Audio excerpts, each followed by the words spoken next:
don't want to be strong like men who look pretty. I want to be strong like bitch that fight bears in the forest. Welcome to another episode of Bitch vs. Bear with your hosts, me, Amber, my bestie, Sydney. We are co-owners of Shield Maiden Training Co.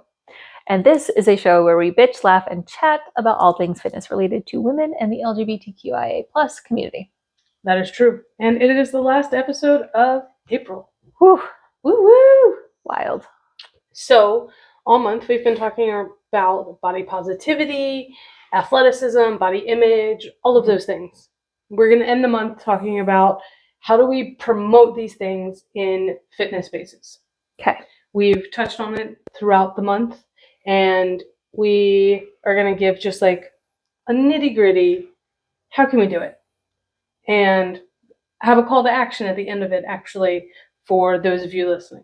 So, if you didn't know, gyms and fitness spaces are actually a relatively new concept. So, prior to the 19th century, many people had very physically demanding lives, and there was no need to exercise. That was just life. That was just life, yeah. You had to get up at 4 and milk the cows and plant the fields and, work with the horses. I don't know. They were very physically demanding, even in urban areas. We didn't have motorized vehicles. Many people were working, even in factory settings. So even if they were in an urban area and not in a more rural farm kind of setting, it was still physically demanding. Even if we think about the upper class, men and women, they were still participating in physical activities. There was still horseback riding.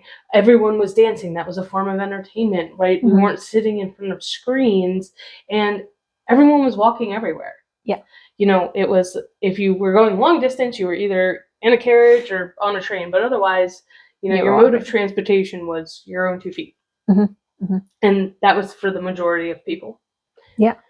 So, yeah, fitness spaces, they're new. And this concept of commercial gyms is even newer. They began around the early 20th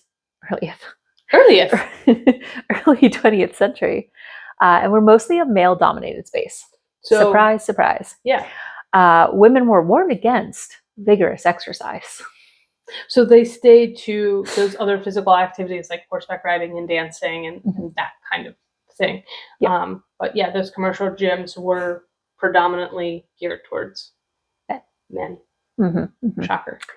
So it wasn't until the 1960s and 70s, with the rise of the quote-unquote health club, that women started to embrace the gym and have it be more acceptable to attend and be in that setting.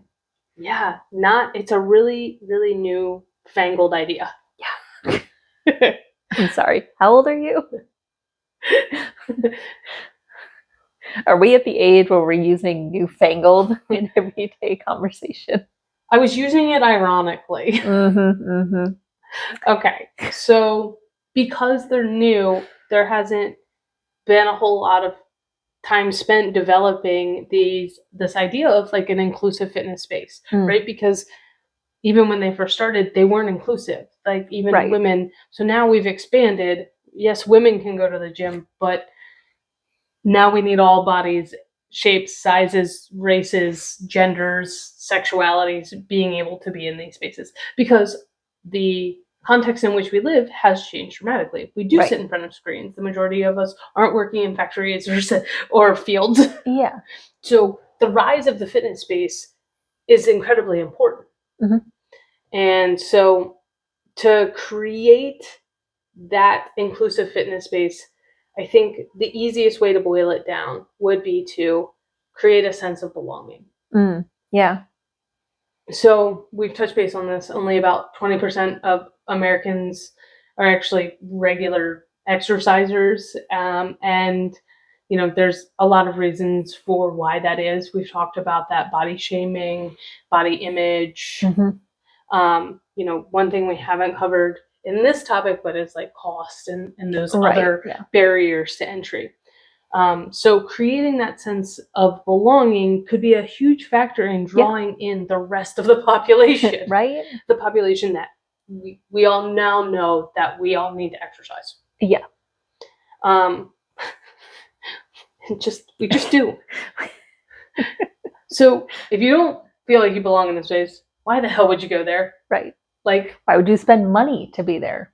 Right? Why would you pay someone to feel inadequate? That seems silly. Right. And why a lot of people don't. Yeah. So we have come up with, Sydney has come up with a couple strategies for promoting body positivity in these fitness spaces. So the first one is a big one, and we kind of talked about this a little bit last week. Trainers, coaches, gym owners, fitness professionals need to start shifting the dialogue. Yes. Yeah. Moving away from verbiage that suggests the only goals to strive for are around weight loss, toning, muscle building.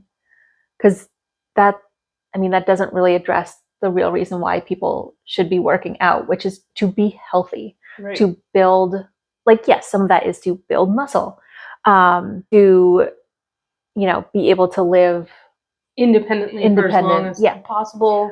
And we should be moving more towards working out to improve our health, improve our mood, boost confidence and self-esteem, strengthen heart, lungs, bones, muscle, so that we can keep living independently well into our lives. Yes. We need to stop using terms like, hey guys, we talked about this a little bit, men's and women's weights, because or weights or movements, or heights or whatever. Yeah. And we want to move into a more inclusive language, like we talked about, like maybe using weight ranges, using, gearing it more towards how you're feeling today, what your goal is, what you're working on, basing it off what you did last week, like those kinds of things. Yeah. And for those of you out there who are in a fitness space and you feel like, okay, hey guys is my go-to in terms of like how to address a group of people. There's very inclusive language of like folks and those kinds of things. One of my favorite ones is gender neutral term. Hey fuckers. Love that one. Which, might cause its own other issues, but like it is a gender neutral term. It is. And I bet you would get a lot of attention. I would. Yeah. I love it. Yeah. So the second thing to do is to celebrate, and this I guess is more for individuals, yes, but also coaches, but also celebrating coaches, your clients. Celebrate the things your body can do and find new ways to measure progress. Yes, and that don't involve a scale. Yes, I think this is big for coaches too. I know it, really celebrating like consistency. Yes. And there's been a movement towards that of like people doing, like the commitment clubs and like that kind of stuff. How many times can you at least just show up? Yeah. And I don't care what you're doing here, as long as you show up. Yeah. And move some part of your body. Exactly. And I think that's a great progress measurement over, how much did you bench today even, or how much weight did you lose this month? Yeah. Looking at how have your strength and endurance improved? Mm-hmm. How does it feel before, during and after an exercise now compared to when you started? Yeah. And I think coaches can ask that. I think it would be so cool to like ask your group or ask your individual client, okay, like, how do you feel right now before you started moving anyway, and see what the response is. And then while they're doing it, likely during, they're going to be like, this sucks. And then after being like, that wasn't so bad and I'm glad I did it. Or I feel, my mood has improved, whatever it might be. Just instead of being like, it's just a better cue, I think. I think so too. And I think looking like not just like that day at how you're feeling throughout the exercise, but looking back, like, okay, you've been here for a month, for 6 months, for a year, and you've been doing these similar or same movements. How are you feeling about it now? Like, how does it feel doing it now versus when you first started? Yeah. Which hopefully is very different. Hopefully. It feels very good. Hopefully, I mean, even thinking back, like, you know, to my own kind of, I didn't always enjoy X movement. Right. You know, like I never felt strong doing it. Now I can look at it and be like, okay, you know what? I get stoked knowing that I get to do this. Yeah. You know, like deadlifting. I'm like, Ugh. love deadlifting. I'm already so close to the ground. I don't test it very often, but when I see that movement, I'm not nervous about, like, a lot of people will be like, oh, I'm going to hurt my back. And it's like understanding, like, oh, it's not a back movement. Like, you know, you have to engage your back, but that's not that I shouldn't be hurting my back doing a deadlift. Exactly. So just like those kinds of things of like feeling, you know, healthy, strong, empowered. Yeah. And I think those are great questions to ask ourselves. And when we're doing our daily affirmations, looking in the mirror, telling yourself that you feel healthy, strong, and empowered. Yeah. Yeah. I think you should start doing that. I should. Yeah. Do it for a week. Just healthy, strong, and empowered. We'll check back in next week. Yeah. Well, Shelby and I have started doing, we put up on our whiteboard in our kitchen, how do you want to feel at the end of the week? Oh. So instead of being like, I want to, you know, go on 3 walks, or I want to feel energized, or I want to feel well rested or recovered. Yeah. So instead of putting just kind of like random to-dos up there, just making it go back to that feeling. I love that. Yeah. And it's been really cool because sometimes you get to like look and also like look what your week has in store for you and be like, I know at the end of this week, I want to feel recovered because it's a stressful week. So what do I need to do to like keep working towards that? Yeah, to promote that throughout the week. And it really brings it to the forefront of like, okay. And if I have a light week and we're like, oh, we want to feel really energized, it's like, okay, when we come home, it's like maybe we do some yard work. Yeah. Because we really like being outside. Like, and it really just helps with that kind of, that's what I took away from this whole month was like, use this it's about feeling. Feelings are good. Yeah. Feelings are valid. Yeah. Everybody should feel their feelings. Yes. So, moving forward, we have wrapped up April, or we're wrapping it up. Yes.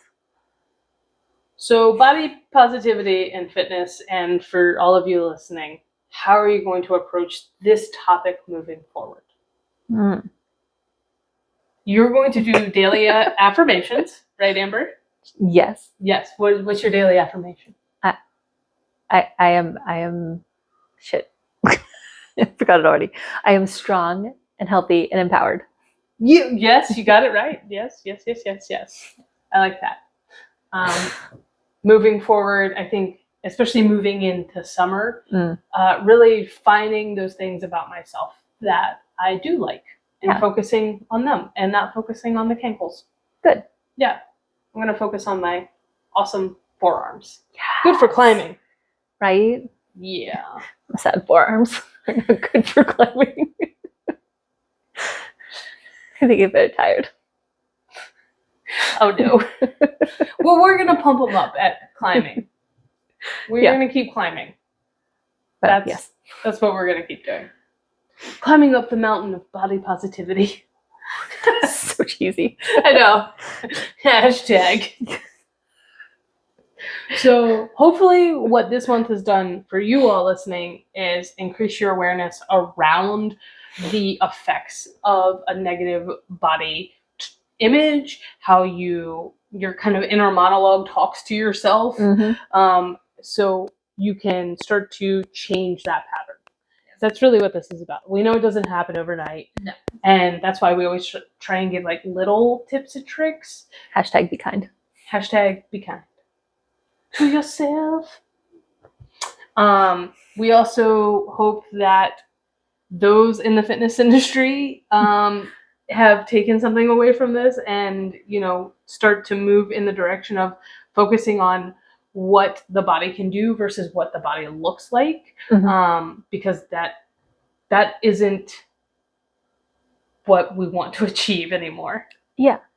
And it's not like what your body looks like isn't necessarily a good indicator of your health. It's not. Yeah. So like, and fitness level. So it's really got nothing to do with health and fitness at this point. Yes. Like you just, Exactly. I don't know, get rid of all your mirrors if you have to. Yeah. But like, that is one good thing that CrossFit did. There's no mirrors in a CrossFit gym. I've never been to a CrossFit gym where there's mirrors everywhere. Thank God for that. Right? Like, nobody looks good working out and sweating and like, making lifting faces. Yeah. Like that is one thing I don't enjoy about yoga studios. And like, I get the purpose because there is a lot that you have to do to like try and align your body in certain ways. And it can be helpful to look at a mirror to see if you're getting it right. But like, I hate it. I hate the mirror being there. Like, I don't want to see this. Like, this is not what I want to focus on. Yeah. Yeah. And for individuals as well as the fitness professional, less focus and shame regarding weight gain and when it happens, and less praise for weight loss. Yes. Like, we don't need to be going around and saying everybody like, hey, you look good because you've lost 50 pounds. Yeah. Like, I hate that. Yeah. Yeah. Like, hey, you look great. I see you've been, like, I know you've been working out. You look super healthy. Yeah. Like, you look very happy. You look very happy. Oh, your legs are looking very muscular. Yeah. Like, those kinds of things. Yeah. Like, great. Your forearms are popping. Yeah. Your forearms are popping. Man, your stamina, like, you're able to, like, hike for 12 miles. What the heck? Yeah. Like, that kind of stuff. Those are good indicators. Those are good indicators. Health and progress in a good way. Yes. Yeah. Yep. So as we all know, personal trainers and fitness instructors have the ability to influence and encourage an individual's thoughts and behaviors. Yeah.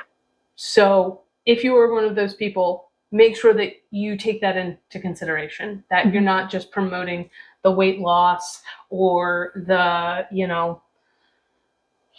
even, I don't even know what else. Like, it feels like so much of it is centered around weight loss. And it is. And I think it's okay for weight loss to be a goal. Yeah. But if that's the only purpose for you doing something, I think that's just not enough. Yeah. Like, if your goal is, I want to get healthy and I want or hope weight loss to be a part of that. Yes.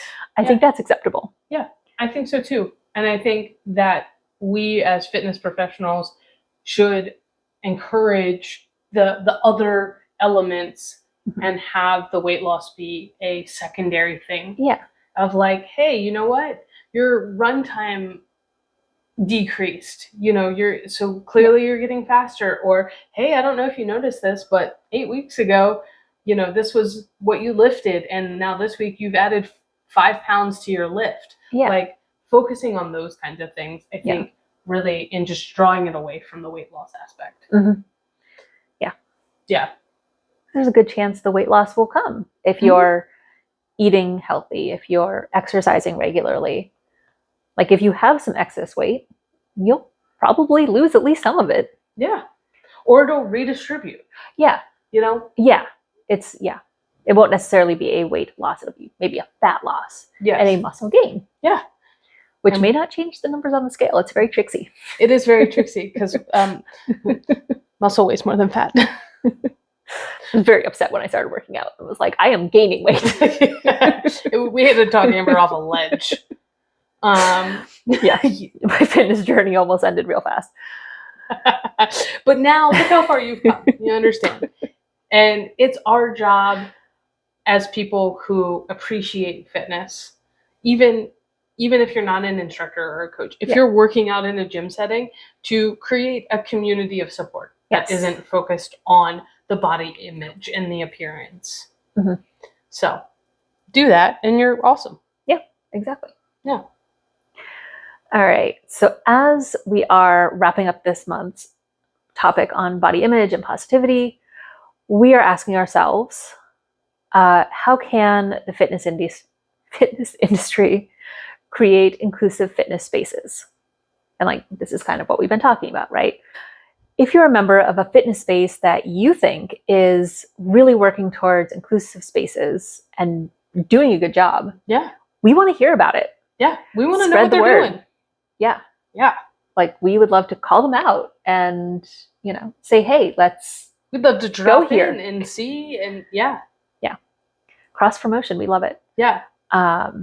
So share, like, what's going on. How are they promoting that inclusivity? Is it something they're focusing on? Is it just happening? Is there a certain clientele that they're working towards? What's your experience? Yeah. We want to hear about it. And if you feel like you're not in that kind of space, what could people be doing better? Yeah. What do you want to see?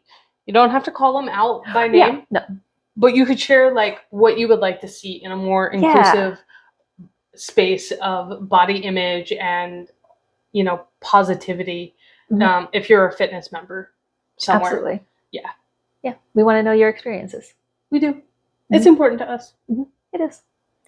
It's also important to us that you keep following along, supporting and listening and sharing with your friends and strangers on the street. That's really important to us too. Don't forget to do that. And you can do that and also tell us about your experience in your fitness arena. All right. All right. Well, tune in to May. May. Goodness. May. It's gonna be May.